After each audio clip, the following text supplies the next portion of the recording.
Hey everybody, and welcome to my rundown of my DK tank. Just wanted to give everyone a view of it. Reached Veteran 5 and I thought now's a good time to give everyone a good look and see what he's all about. I've been working on it for a while, and unlike other video games, ESO for tanks isn't very forgiving.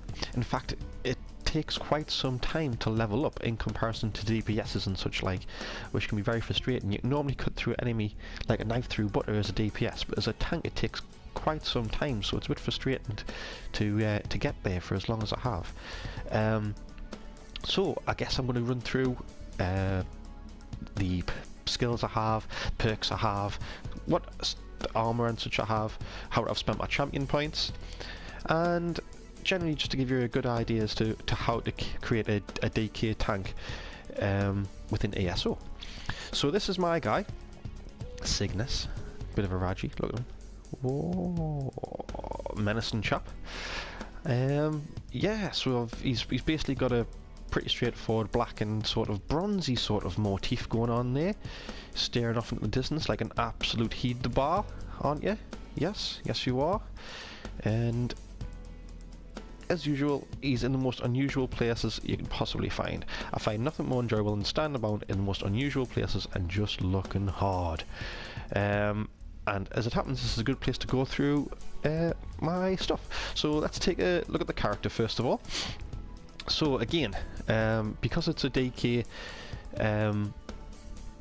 tank, you tend to find that ordinarily in other video games, you basically just drive your health all the way up to as far as you go, spend all your points on that, and basically just stand there like an absolute dummy, just letting yourself get hit over and over and over again. Now in other video games that's probably fine. In ESO, not so much.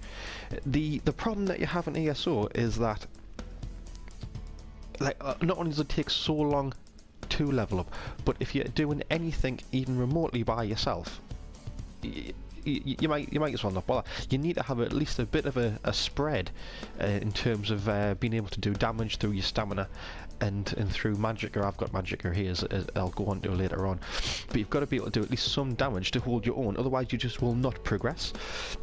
Short of going on every single night and being in the same party and knowing your role within that party and the guys know your role within the party, short of that, when you go off and doing quests by yourself, which is what will be happening a lot of the time, you need it spread out a bit. You need it spread out. You can't just have it all maxed out in health, because you'll never get anywhere. You'll never get to level 50, never mind in the veteran ranks. So it's spread out a bit. Like I say, 20 for me health to take a bit of damage, but stamina as well, for blocking, for those heavy attacks back with my dual weapon, and Magicka, which I'll come to a bit later on, which is more for my staff for a bit of distance attacking.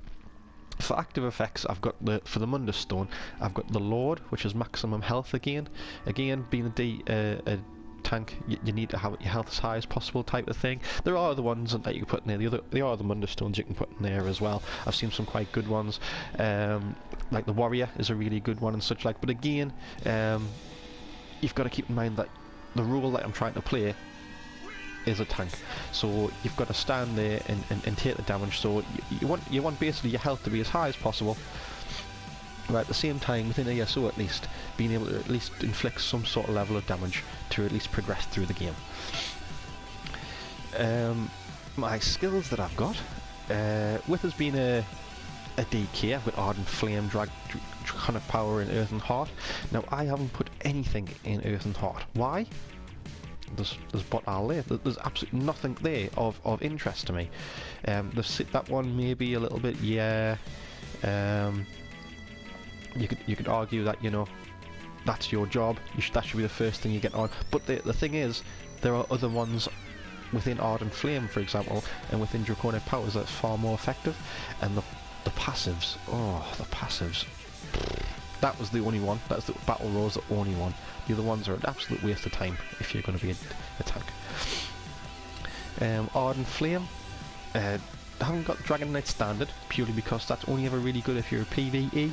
Whereas this build is for sorry, this build is for PV, whereas Dragonknight standards aren't really ever good for PvP, and I don't even use it when I'm in PvP. If I'm honest, I've got other ones in there like War Row and such like when I'm in PvP. So the only ones I've got in from here are Unstable Flame, which is your damage over time. Because like I say, in ESO, even though you're a tank, you've got to be able to do some sort of damage, and that's up to level 4 now. And Inferno 3 on my secondary weapon. So I'll mention it now. I wasn't going to yet, but I'll mention it now. So the reason I have a staff, so before you all start shouting, what on earth are you doing with a staff as a tank? You are mad. The reason being is that again, ESO is so unforgiving for tanks. You need to have an ability to cause damage. Now it's all well and good saying, alright, well I'll just take a sword and shield and stand there like an absolute tool, getting hit over and over again and do a little bit of damage with a sword. That's fine if you're in a big group, but when you're not in a big group, leveling is ridiculously slow.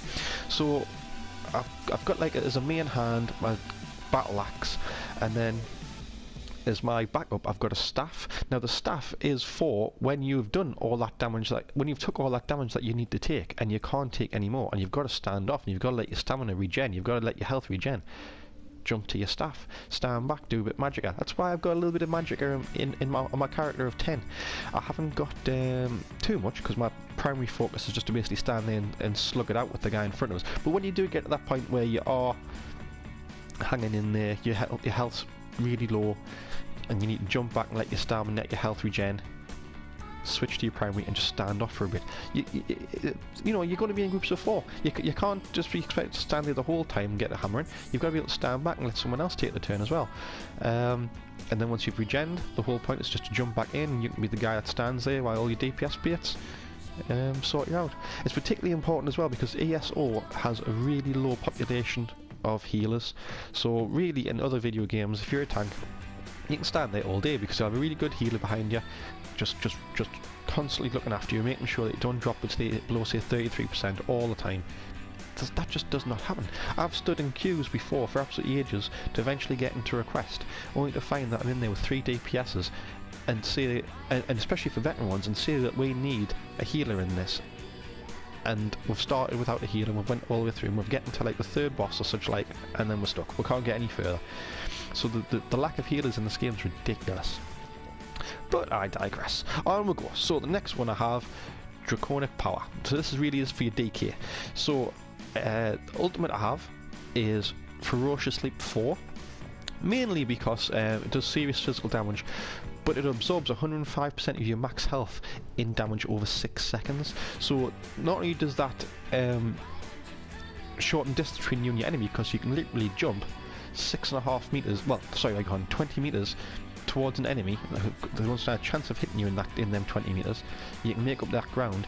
Then you can jump amongst them, and you can stand there without taking any damage pretty much for a good 6 seconds, swinging your axe and stuff and doing damage, basically stirring stuff up while your DPS mates all come along and run up after you.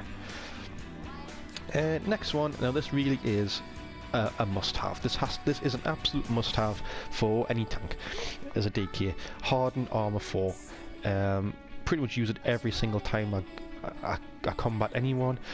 Physical resistance and spell resistance by 4,400 for 20 seconds. That is really high. You also gain a damage shield equal to 10% of your max health for 3.5 seconds. So long story short, if you're a tank and you're DK, you need this. It's as simple as that. Like it'll never not be on your bar. It's as simple as that. I've got Burning Talons unlocked, and you're probably wondering why it's not on the bar. That's for when I'm doing PvP, because another problem I have when you're a tank is that you'll find that everyone else is so much faster than you in PvP. So much faster. Like if you go up against a Nightblade, forget about it. If you go up against a Nightblade of at least an equal standard to yourself, you're going to get wiped out. You'll spend your entire time turning around just trying to swing, just trying to find the guy. They'll disappear and be back behind you before you know it, and you'll be laying into you. Then he's off again, he's disappeared, and he's back again. You're just too slow, and you're too unwielding You just don't cause enough damage.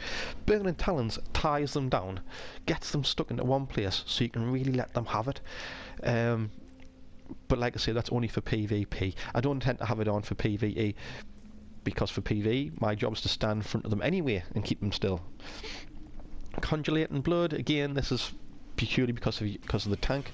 Congealating Blood, which is the health recovery one, not the stamina one, makes your health recovery 20% faster and your healing received by 8% for 23 seconds.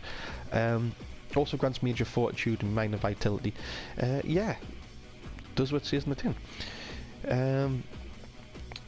It heals you, so it's good to use that, pop that when you're, I don't know, halfway down, 2/3 of the way down your health bar, and you're getting hammered by the big boss in the room and your guys still aren't finished dealing with the odds yet, and you're just standing there and you just gotta think to yourself, I need to buy my guys more time. Pop that, and it gives you an extra few minutes there standing there, and by the time that's run out, you can usually pop another potion or something in the meantime. Passives. I have got all the passives for this unlocked. Iron Skin, block an additional 10% damage, again, tank. 10% goes without saying. Burning Heart increases health received by 12% while the Draconic power is active. Yeah, you know, at any one time I'm probably going to have either Hardened Armor or Congealating Blood on at any one time. So it just makes sense that healing is increased by 12% when one of them things are on. Elder Dragon increases health recovery by 5%. When a Draconic Power's ability is slotted, again, I'm always going to have Hardened Armor at the very least on my bar, and health recovery, being a tank, is so important. You've got to be able to, if you do have that moment where you've got to jump back, rely on the staff, get your stam back up, get your health back up. Health recovery of an additional 5% helps so much. And Scaled Armor increases spell resistance by 2,750. Enough said. Again, two-handed. So what have I got in here? Wrecking Blow. That's the only one I have in here. In terms of skills. Why? Because I can knock a guy clear across the room with it. It's as simple as that. So when you're in against a mob, especially when you're by yourself, when you're against a mob, yeah, you can stand there and hammer it out and do your traditional tank roll, but it'll take absolutely forever and a day to kill them all if they're all hitting you. Your best bet is to bash a few against the wall or whatever to the other side of the room and deal with them one-on-one. What it does is it knocks them back 4 meters and stuns them for 3.5 seconds. So in that 3.5 seconds, what you're doing is you're not taking damage from that guy, you're turning to the other guy in the room and dealing with him, smashing him all over the place. Or, alternatively, you can wreck and blow all the mob and then go back to the first guy, layer into him until he comes back around, stun him again with wreck and blow, go to the next guy, start filling them in until he comes back around, wreck and blow again, and just go around the mob over and over and over again. It's a shame because, again, like I say, ESO, if it was more properly balanced and a faster way for tanks to develop and progress, this probably wouldn't be needed. But again, it is what it is. Progression for tanks is just ridiculously slow, so it's got to be done. Passives, got them all unlocked, mainly because I'll always use a two-handed as my primary. I'll not go through them because whether you want a two-handed or whether you want a sword and shield, it's up to yourselves. There is advantages of sword and shield, and I do have sword and shield abilities unlocked. Not many, to be fair, but I do always have in my inventory, if I come against a particularly bad enemy, I always have a one-handed sword. Where we're at there. I always have a one-handed weapon and a shield to throw on if you absolutely have to max your tank to the absolute highest you can go and literally stand there and do nothing. If they get into a situation where the boss is so bad and it needs to be done, it's there. It's an option. Going back to my skills, dual wield, total waste of time if you're a tank. Don't even touch it. Bow, Right, I do have a bow. I haven't unlocked anything purely because, at the very start when I was doing PvP, the staff just wasn't doing enough damage, so I dabbled with it a little bit, but I didn't bother unlocking it. Anyway, we'll stop talking about bow because I don't need it. It's a distancer. Speaking of distances, destruction staff. Yeah, so this is my second bar. High elf just makes sense. It has natural magic abilities anyway, so it complements them nicely. And like I say, this is for when you've got to stand off to let yourself regen for your stam and your health. Destructive clench, excellent for breaking up mobs. So when you're getting swamped by mobs, you can blast that, and it will stun or immobilize completely incoming enemies, allowing you to break up their attacks and deal with them more on a one-on-one basis. Elemental Drain 3, this is excellent. So if you want to do any sort of damage with Magicka, you should pop this first and hit them with this, because it reduces the spell resistance for 4,400 points for 21 seconds. That is a massive reduction, especially if you're talking about dealing with non-Daedra and non-mages. That is awesome. You do some serious damage with that. Impulse 4, not really a tanky type of thing. It's more to deal with mobs en masse by doing a 6 meter radius sort of quick damage. It's not very bad if I'm honest either in terms of damage. It doesn't do too much to the enemies, but at least it does something. This is again to do with the whole fact that your tank's got to be able to do at least some sort of level of damage. Passive abilities, yeah, they're mostly all there, and I've got them all done to complement the fact that I'm a high elf. But are they tanky related? Not really, no. So you can take or leave these depending on how you want to do that standoff thing. But for me, like I say, it definitely has to be some sort of Magicka standoff to allow your stamina and your health to regen. Heavy armor. This is so important as a tank. It goes without saying. As a tank, you're going to be wearing all heavy armor. Everything should be decked out in heavy armor. And as a result of that, some of the passives here are phenomenal. So we'll start with the active abilities first of all. Unstoppable 4. So in conjunction with hardened armor, Unstoppable 4 will always be on your bar. Increasing physical resistance and spell resistance by 4,400 for 15 seconds, and also grants you immune knockback. That is awesome. That is really good. Good bubble. Yeah, at any one time you're going to be either using that or you're going to be using hardened armor, or both at the same time. So yeah, definitely have that on your bar. Passives, the whole lot, all of them, every single one you should have unlocked. Resolve, increased your physical resistance and spell resistance for each piece of heavy armor equipped by 2,113, as I've just said. You're going to have all your armor as heavy armor anyway, it just makes sense. Constitution, increases health recovery by 4% for each piece of heavy armor. Look at that, I've got a bonus of 28%. You know, you're going to be wearing heavy armor, it makes sense. Juggernaut, increases your max health by 1% for every piece of heavy armor. It makes sense, you're going to be doing it anyway. Alright, bracing's to do with your stamina cost of blocking. Rapid mending, increases healing received by 1% for every piece of heavy armor equipped. 7% bonus, man.